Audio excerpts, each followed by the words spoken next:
Hello दोस्तों, स्वागत है आपका केम कोर्स के इस यूट्यूब चैनल में। और आज हमारा होने वाला है केमिकल काइनेटिक्स का लेक्चर नंबर 6। अब तक हम केमिकल काइनेटिक्स के 5 लेक्चर पढ़ चुके हैं और उन 5 लेक्चर्स में हम केमिकल काइनेटिक्स के बारे में काफ़ी कुछ जान चुके हैं कि केमिकल रिएक्शंस क्या होती है, केमिकल रिएक्शंस की रेट क्या होती है, रेट को कौन कौन से फैक्टर अफेक्टेड करते हैं, और भी हमने डिफरेंट टॉपिक पर बात कर चुके हैं इन 5 लेक्चर्स में। और जो लास्ट का हमारा लेक्चर्स था उसमें हम पढ़ चुके हैं कि जीरो ऑर्डर की रिएक्शंस क्या होती है, जीरो ऑर्डर की रिएक्शंस के लिए रेट कांस्टेंट क्या होता है और उस रेट कांस्टेंट का एक्सप्रेशन किस तरह से डिराइव करते हैं, ये हम लास्ट लेक्चर में बात कर चुके हैं। अब ये जो हमारा लेक्चर नंबर 6 है केमिकल काइनेटिक्स का, इसमें हम बात करेंगे कि फर्स्ट ऑर्डर की रिएक्शन क्या होती है और फर्स्ट ऑर्डर की रिएक्शंस के लिए रेट कांस्टेंट क्या होता है और उस रेट कांस्टेंट का जो एक्सप्रेशन है उसका डेरिवेशन क्या होता है। तो चलिए हम लेक्चर को फटाफट शुरू करते हैं और आज के इस वीडियो लेक्चर में हम पढ़ते हैं फर्स्ट ऑर्डर की रिएक्शंस। तो पहले हम समझेंगे कि फर्स्ट ऑर्डर की रिएक्शंस क्या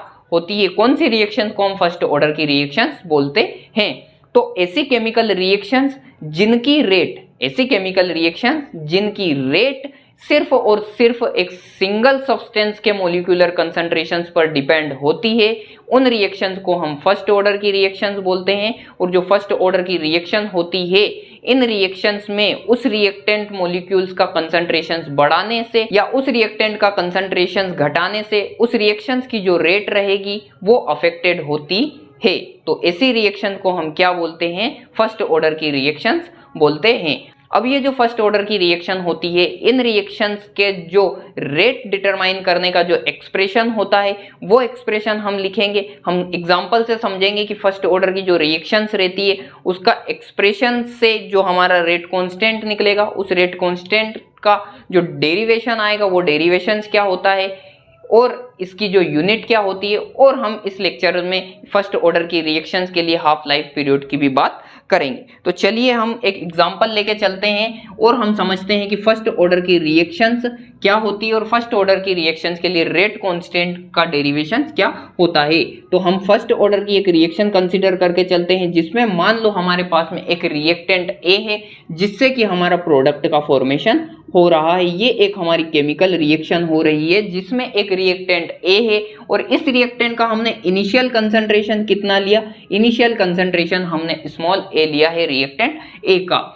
जब हमने ये रिएक्टेंट ए का इनिशियल कंसंट्रेशन लिया तो टाइम t0 पर हमारा जो रिएक्टेंट था उससे कोई भी प्रोडक्ट का फॉर्मेशन नहीं हुआ था, यानी कि अभी हमारी रिएक्शन स्टार्ट नहीं हुई थी टाइम t0 पर। और उस कंडीशन में जो हमारा प्रोडक्ट का फॉर्मेशन हुआ था वो 0 हुआ था क्योंकि अभी हमारी रिएक्शन स्टार्ट नहीं हुई है। लेकिन टाइम टी पर जब हमारी रिएक्शन स्टार्ट हो जाती है तो हमारा जो रिएक्टेंट ए था उसका एक्स पार्ट ट्रांसफॉर्म हो जाता है और प्रोडक्ट का फॉर्मेशन कर लेता है। और कितना प्रोडक्ट फॉर्म हो जाता है, हमारा एक्स पार्ट प्रोडक्ट का फॉर्मेशन हो जाता है या प्रोडक्ट का एक्स कंसंट्रेशन फॉर्म हो जाता है। तो टाइम टी पर अब हमारा जो बचा हुआ रिएक्टेंट रहेगा वो कितना बचेगा, तो वो बचेगा हमारा ए माइनस एक्स, क्योंकि जो इनिशियल कंसंट्रेशन हमारा था ए स्मॉल ए उसमें से एक्स पार्ट हमारा ट्रांसफॉर्म होकर उसने प्रोडक्ट का फॉर्मेशन कर लिया टाइम टी पर। चलिए अब ये जो टाइम t है इस पर हमारी जो रेट रहेगी रिएक्शंस की, इस केमिकल रिएक्शंस की, वो रेट क्या रहेगी, तो उस रेट को हम लिखते हैं dx/dt इज इक्वल टू क्या रहेगी, रेट कांस्टेंट के, फर्स्ट ऑर्डर की रिएक्शंस का हम रेट कांस्टेंट के इनटू कंसंट्रेशन, किसका कंसंट्रेशन लिखेंगे हम, टाइम t पर जो हमारे रिएक्टेंट का कंसंट्रेशन है वो लिखेंगे। वो क्या बचा है हमारा a माइनस एक्स कंसंट्रेशन बचा है टाइम t पर। अच्छा चलिए ये लिख लिया हमने।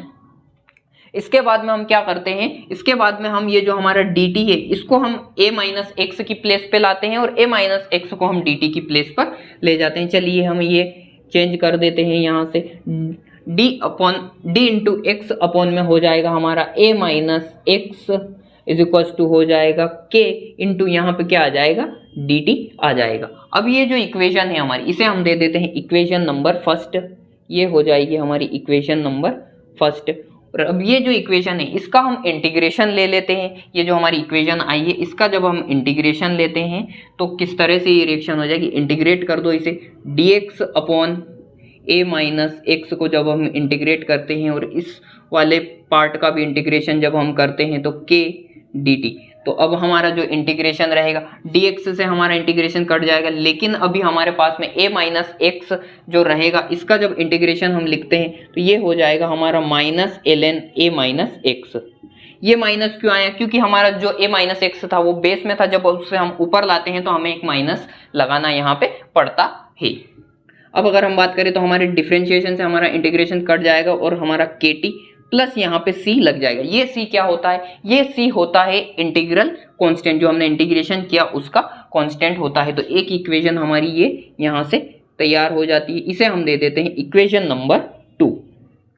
अब अगर हम कंडीशन लेके चलते हैं कि हमारा जो टाइम t0 था, जब हमारा टाइम t0 था तब हमारा जो प्रोडक्ट का फॉर्मेशन हुआ था, प्रोडक्ट हमारा जो x था वो भी कितना हुआ होगा? वो भी 0 हुआ होगा, क्योंकि रिएक्शन स्टार्ट नहीं हुई होगी। उस कंडीशन पे जो हमारा इंटीग्रेशन कांस्टेंट था उसकी वैल्यू क्या हो जाएगी? c इज इक्वल टू क्या हो जाएगा? t की जगह 0 हो जाएगा, तो ये पूरा पोर्शन 0 हो जाएगा। यहाँ से x हमारा 0 हो जाएगा, तो क्या बचेगा? माइनस ln a बचेगा। तो c की वैल्यू क्या हो जाएगी? Minus ln a। अब ये जो c की वैल्यू है इसे हम यहाँ पे पुट कर देते हैं इस इक्वेशन नंबर 2 में। तो यहाँ से कुछ इस तरह से हमारी इक्वेशन अब हो जाएगी a माइनस एक्स, ये एज इट इज ऐसा कैसा रहेगा kt। अब ये जो माइनस का ln है इसकी जगह इसको हम लिख देते हैं c के प्लेस पर, तो ln a, ये हमारी इक्वेशन हो जाएगी। अब ये जो माइनस का ln a है इसे जब हम उधर की साइड ट्रांसफर करेंगे तो किस तरह से हो जाएगी हमारी equation? ln a minus x plus ln a, क्योंकि माइनस का ln उधर जाके क्या हो जाएगा? प्लस का हो जाएगा लेफ्ट साइड जाके, इज इक्वल टू हमारे पास में क्या बचेगा? kt बचेगा। इसको जब आगे हम सोल्व करेंगे, तो देखिए ये इक्वेशन कैसे हो जाएगी? ln को हम ले लेते हैं कॉमन, ln को जब हम कॉमन लेते हैं तो यहाँ से minus a minus x plus a बच जाएगा, इज इक्वल टू यहाँ से क्या आ जाएगा? kt आ जाएगा। फर्दर इसे आगे सोल्व करने पर क्या आ जाएगा? ये जो ln है, ये जो माइनस का a माइनस एक्स है, इसे हम अपॉन में लिख देंगे क्योंकि माइनस साइन हमें हटाना है। तो क्या हो जाएगा? ln a जो रहेगा, a तो हमारा पॉजिटिव है इसलिए ऊपर ही रहेगा, लेकिन ये a माइनस एक्स जो नेगेटिव है इसे हम नीचे लिख देते हैं, इज इक्वल टू हमारा क्या हो जाएगा? kt हो जाएगा। अब ये जो ln है इसे जब हम नेचुरल लॉग बेस 10 में जब लिखते हैं तो ये इसकी वैल्यू क्या हो जाएगी? इसकी वैल्यू हो जाएगी 2.302 इंटू लॉग बेस 10, और एज इट इज ऐसा हो जाएगा हमारा a minus x, as it is ऐसा कैसा रहेगा? और यहाँ पे हो जाएगा हमारा kt, क्योंकि जो ln होता है, ln को जब हम नेचुरल लॉग में लिखते हैं तो नेचुरल लॉग बेस 10 की वैल्यू ln की क्या हो जाएगी? 3.302 नहीं आएगा, यहाँ पे 303 आएगा लॉग बेस 10। अब इसे आगे और फर्दर मॉडिफाई करने पर हम t को यहाँ पे लाते हैं तो k की वैल्यू क्या हो जाएगी हमारे लिए? रेट कांस्टेंट k की वैल्यू हो जाएगी 2.303। ये जो t है हमारा ये इसके बेस में आ जाएगा, t into log base 10 a upon a minus x.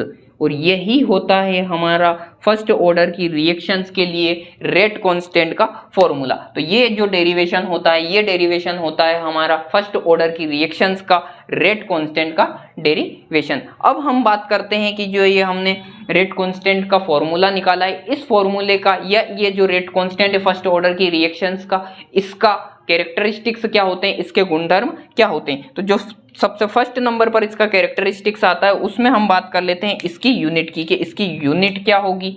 Unit की अगर हम बात करें कि रेट कांस्टेंट फर्स्ट ऑर्डर की रिएक्शंस की यूनिट क्या होगी, तो यूनिट में अगर हम देखें के की यूनिट की, तो यहाँ पे इस फॉर्मूले में हम देखें तो ए भी हमारा कंसंट्रेशन टर्म है और ए माइनस एक्स भी हमारा कंसंट्रेशन टर्म है, क्योंकि जो ऊपर का ए है वो हमारा क्या है? इनिशियल कंसंट्रेशन है, और जो नीचे का ए माइनस एक्स वाला टर्म है वो क्या है? वो है हमारा जो रिएक्शन हो गई टाइम टी पर, हमारा जो रिएक्टेंट बचा हुआ है वो भी कंसंट्रेशन टर्म है। यानी कि दोनों कंसंट्रेशन टर्म से एक दूसरे के साथ में कैंसिल आउट हो जाएंगे, और यहाँ पे लॉग बेस 10 हमारा क्या होता है? कांस्टेंट होता है। 2.302 भी हमारा कांस्टेंट है, सिर्फ और सिर्फ यहाँ पे से हमें मिलेगा k is equal to 1 upon t, और k का हमारा जो यूनिट हो जाएगी, k की यूनिट क्या हो जाएगी? 1 अपॉन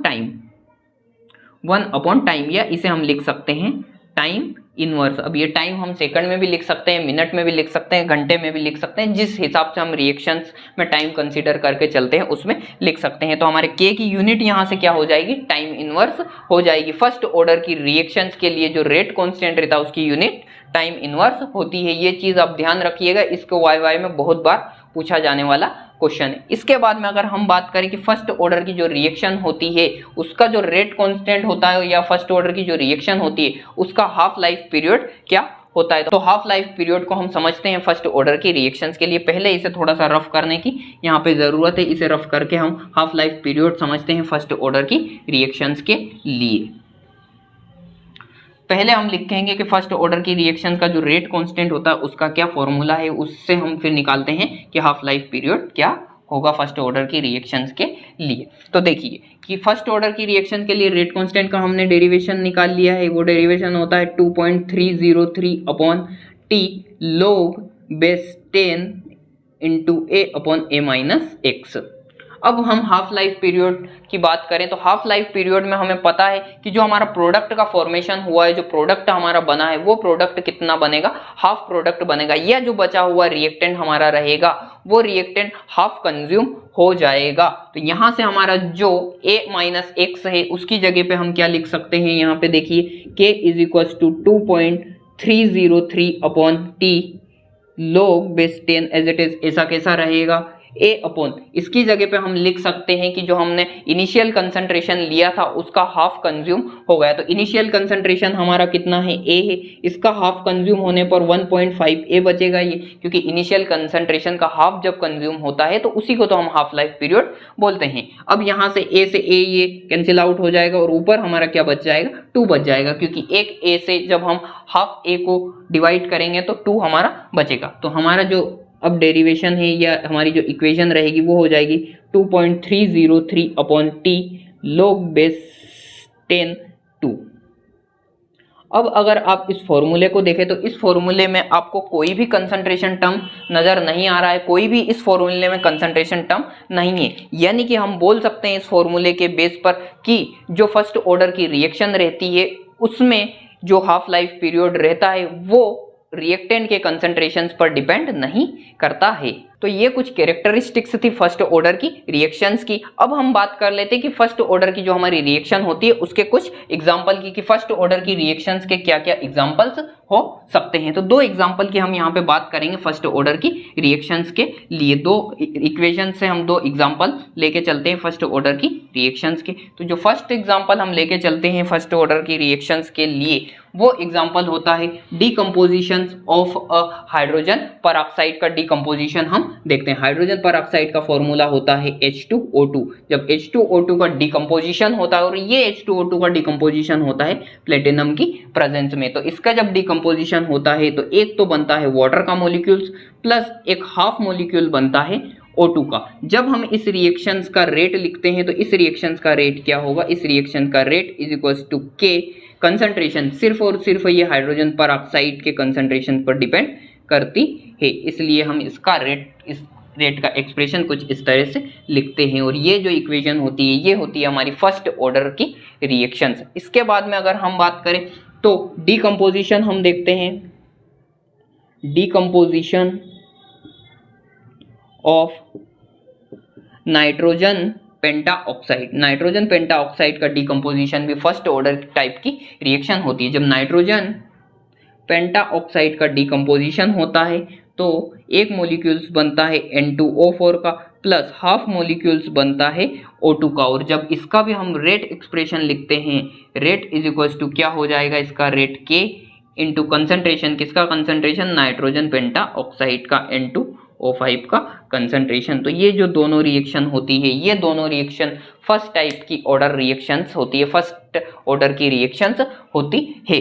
तो मुझे उम्मीद है इस वीडियो लेक्चर से आपको समझ में आया होगा कि फर्स्ट ऑर्डर की रिएक्शंस क्या होती है और फर्स्ट ऑर्डर की रिएक्शंस का जो रेट कांस्टेंट होता है उस रेट कांस्टेंट का एक्सप्रेशंस का डेरिवेशंस क्या होता है और रेट कांस्टेंट जो होता है या फर्स्ट ऑर्डर की जो रिएक्शन होती है उसकी कैरेक्टरिस्टिक्स क्या होती है, जो रेट कांस्टेंट के होता है उसकी कैरेक्टरिस्टिक्स क्या होती है, हाफ लाइफ पीरियड क्या होता है। और हाफ लाइफ पीरियड कभी भी फर्स्ट ऑर्डर की रिएक्शंस के कंसंट्रेशंस पर, रिएक्टेंट के कंसंट्रेशन पर डिपेंड नहीं करता है, क्योंकि हमने जब हाफ लाइफ पीरियड का फॉर्मूला यहाँ से निकाला, इसमें ये जो टी लिखा है इसको टी हाफ कर लीजिएगा क्योंकि हमने यहाँ पे हाफ लाइफ पीरियड निकाला है। और इसके बाद में हमने दो एग्जांपल समझे, डिकम्पोजिशन ऑफ हाइड्रोजन परऑक्साइड का और decomposition of nitrogen penta oxide का, जो कि फर्स्ट टाइप की ऑर्डर की रिएक्शंस होती है।